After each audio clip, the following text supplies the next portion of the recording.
Brunner. It's hot out. It's dry.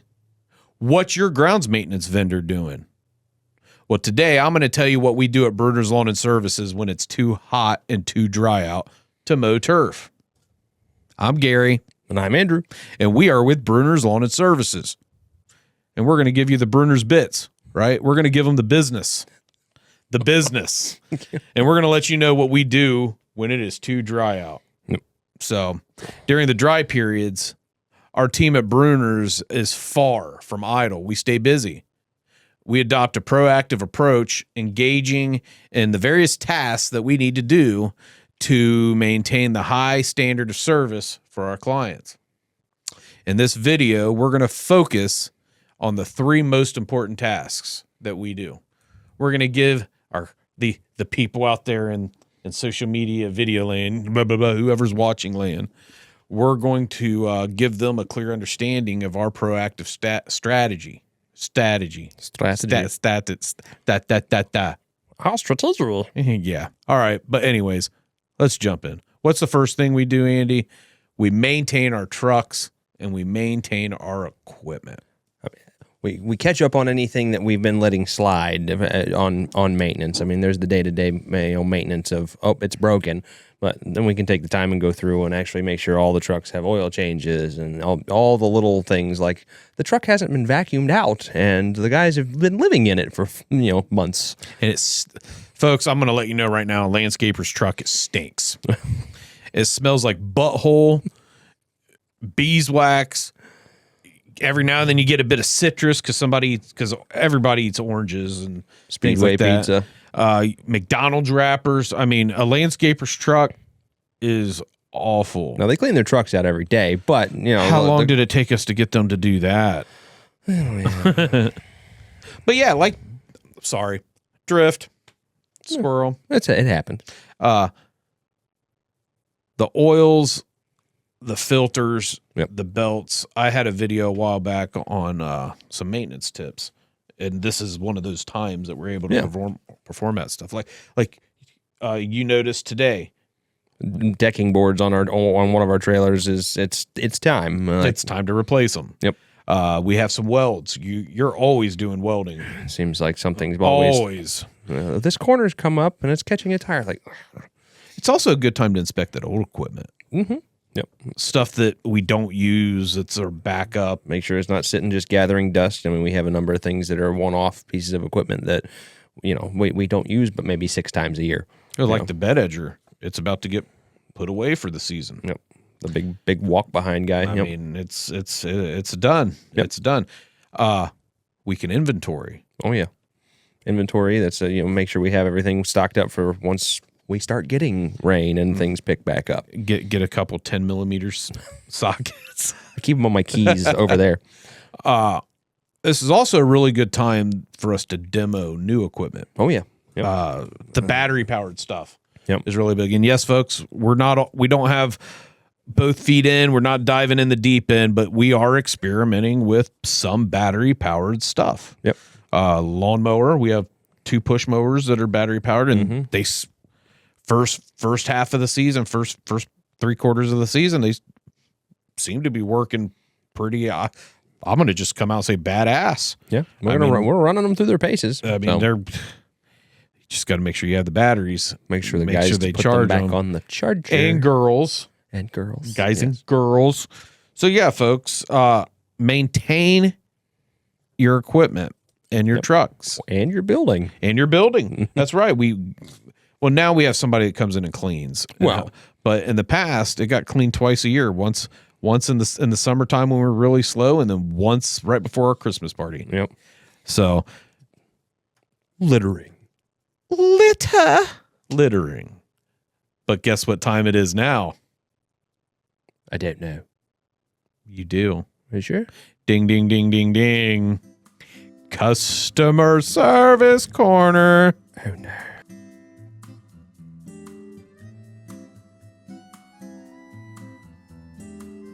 Oh no. We can't say oh no. This is a shitty one. Uh-oh. This customer service corner is a spear to the heart.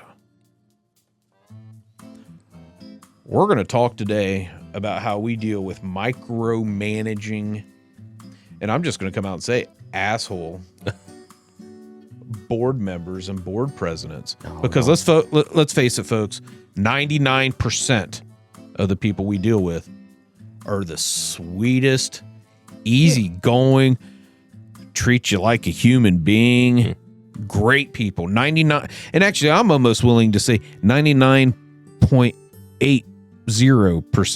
We'll leave it as just a 0.20% of the people we deal with boards are buttholes.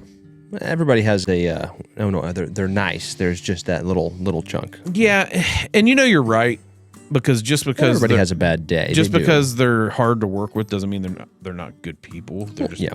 So that's why you just got to take a deep breath when you deal with something, and do your best to make sure you're moving down the path towards alleviating whatever their concerns are, issues are. I mean, we're all human. We get fixated on things. I'm ADD as I'll get out, so I'll get stuck on one project and then forget about it, and then come back to it and be really pissed off that I didn't finish that project. So yeah, it can be a hassle. It can, especially when you get people that think they know stuff because they're really smart people, but they think that they can learn everything about something in 5 minutes on YouTube. Love you, YouTube. I know you're posting my videos on YouTube, but hey, I love YouTube only 2 people watch it, so I'm sorry.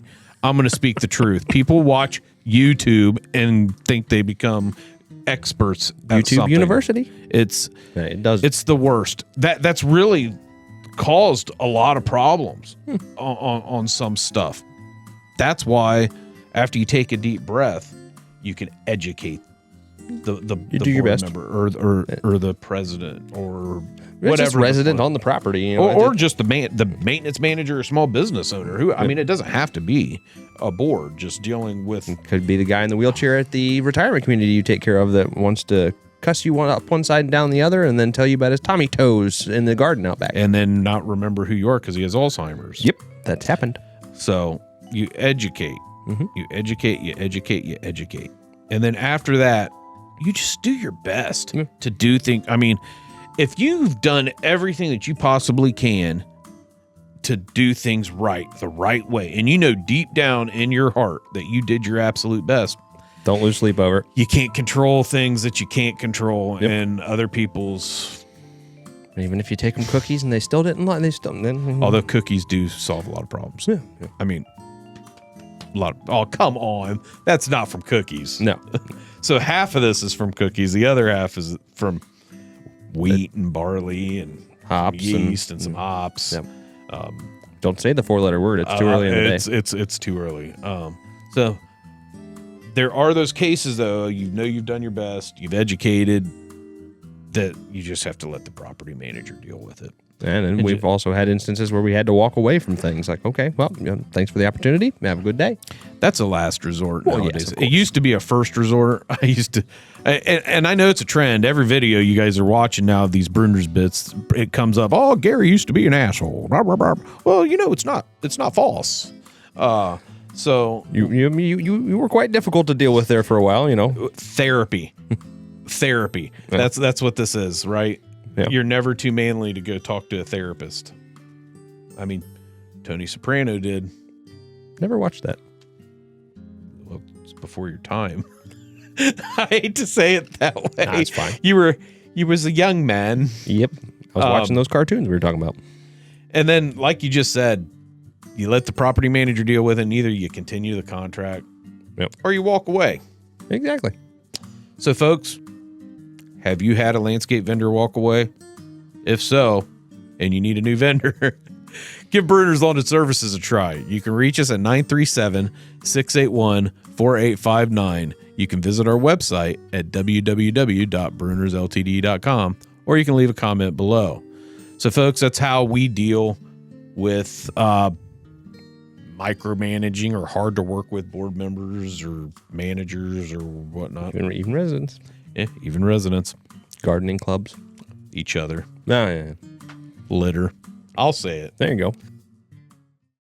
All right, folks. So what else do we do at Brunner's Lawn and Services when it is dry out? I mean, this is a good time for cross training. That's what we have our lawn crews that we have a couple of our team leaders that actually enjoy the change of pace and this time to go out and start trimming shrubs and helping with other projects just to break up the monotony. Turf needs to learn landscaping, and landscaping needs to learn Definitely turf. helps when people get sick and call off or have vacations. Like, okay, you're going on a lawn crew today, and they go, oh. Well, it seems like the 100 Days of Hell is ending early this year. I don't know. It's Ohio. We're going to need a deluge. Mm-hmm. But anyways, it allows you to be versatile when you cross train. Yeah. And it's built into our team leader, the way to move up with pay raises and things to be able to get checked off on your knowledge base and, that you've demonstrated you can do this. Yeah. It's important when it comes to building your leaders within within your company. So we're not this big ginormous company. Mm-mm. So we need to create our leaders to be able to be flexible and do whatever. Right. But it does come with a risk. You're creating leaders that now could go to one of those big companies and do a hell of a job. Right. So, which we've had that happen, and then we've had both options happen. One where they loved it and they stayed, and they just come to visit on occasion, or we wave from another property. And then we've had people that have gone, the grass is not greener, and they've come running back. Well, one of the ones that wave, and she just hasn't had a chance to come in and visit that I saw the other day was Sydney. Really? I didn't know that. She's doing great. Cool. I'm very proud of that kid. She's doing good stuff. Okay. She works she's a retirement, works for like an investment firm type thing. Cool. But back to cross training. Like you said, it does give your staff kind of a change of pace, and it allows, like for us, our salaried members, owners, to start taking some breaks, time off. Because I might get to go fishing sometime soon. We work so hard. I mean, we do. We work so hard.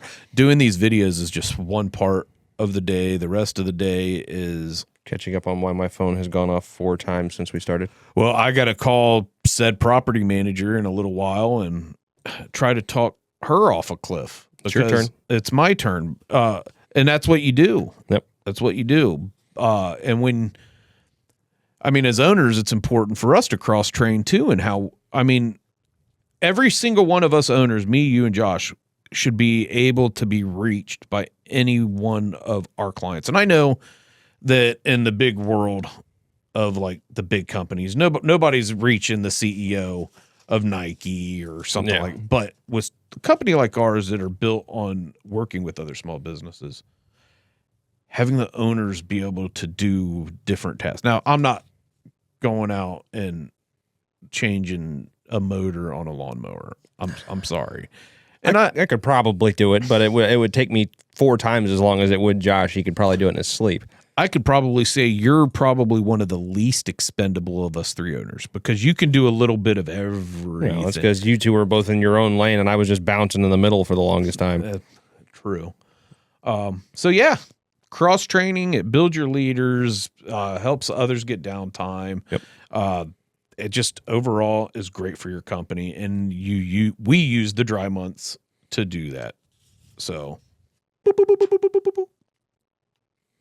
can you put like little sparkle bubbles that go behind every time he throws the litter? The litter. So we hound on this, but the dry months are a perfect time for us to do another round of quality control checks, whether it's with you. It's also a good time for you that you've always taken team leaders out to like see what you're looking at when you're doing right. This. What are you doing today? Oh, well, come with me. I'm going to go do a walk around the property. And it helps. Even me doing QCs, some of our larger properties that have more issues, just because of the expansiveness of them, I'm on far more often than say a factory, like I discussed earlier. There's very minimal landscaping. We're just there to mow it and make sure they don't get gigged by the city, for the length of their grass, that kind of thing. So I'm not there as often. The team leaders are there once a week, every other week, depending on what it is, and then the landscaping crews are out there. So they see things more. So it's good for me to go out and show them, like, this is one of the issues I see a lot. Keep this in mind so you can flag it and tell me, hey, you got to get out there and take a look at this. I don't know what to do or what to tell you for it.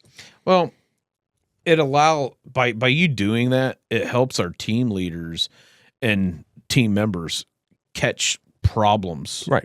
Allows them to go through and say, all right, so we're not going to be mowing regularly because it's really dry, so we can go out. Well, why are you? I just had a funny thought on top of it. It just shows. It also shows them that I'm not just having a leisurely walk around the property or just driving in circles for the fun of it. Yeah, because now when they see Andy, it's like, oh shoot, there's the orange toaster. But it lets them see, all right, there's some weeds over here. Let me go touch it up. Right. Our clients pay us a premier price. These bushes they were green 2 months ago, and now they're completely tumbleweeds. What happened? Yeah, maybe we need to do a soil sample. Myself, you, and Josh, and now Matt and Jacob, we can't be out at every single property every single day. Our team, these guys and gals, are on the ground all the time. Yep. When you take them out to do these QCs, it teaches them. Mm-hmm.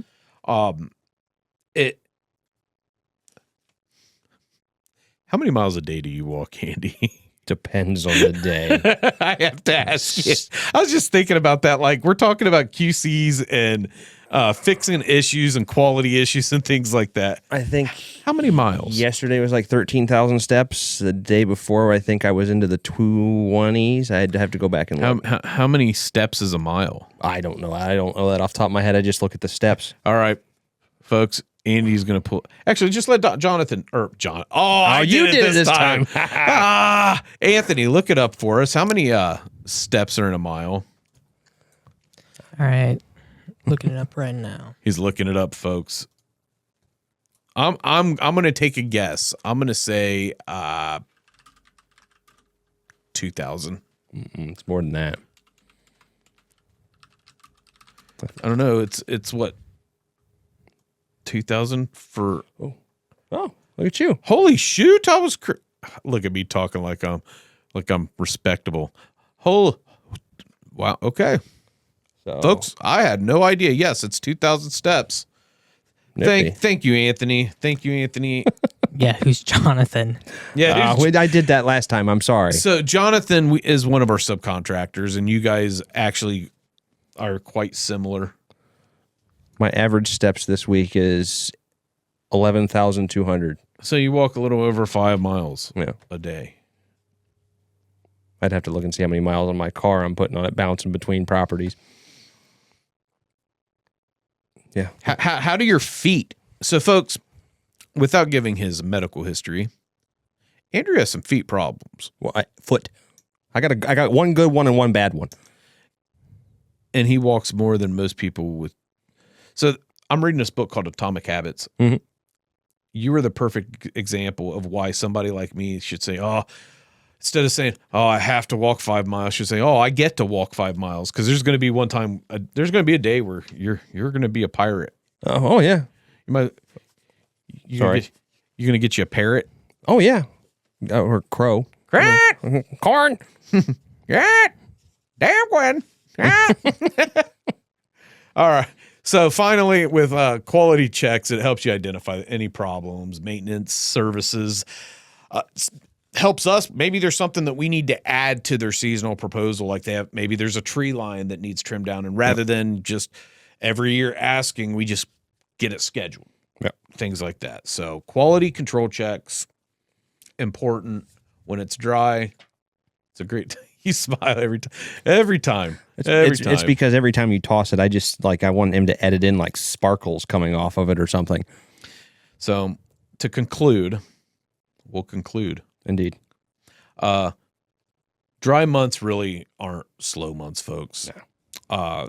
Actually, we don't have slow months anymore. Now that we're running seasonal contracts all season long, we're always doing something. Dry months is a great time for us to improve and focus on our equipment, educate, clean up, maintenance, protect our client assets, protect our clients' properties, things like that. At Brunner's, I don't say it a lot, but we really do want to be the best landscape company in Southwest Ohio, and we're going to achieve that by serving our clients and our team. So that's that. Indeed. That's that. I'm going to call it a day. Are you going to call it a day? No, my phone keeps going No. off. I'm sure it's not over. In a couple hours, it's time for the 4-letter word. Yeah. Actually, no. I am going to the food pantry to volunteer. Well, then today. you have to wait longer than me. 7 o'clock is when the 4-letter word. So, yeah, folks. Hey, thanks for catching us. Thanks for spending your time with us. Have a great day. Peace out.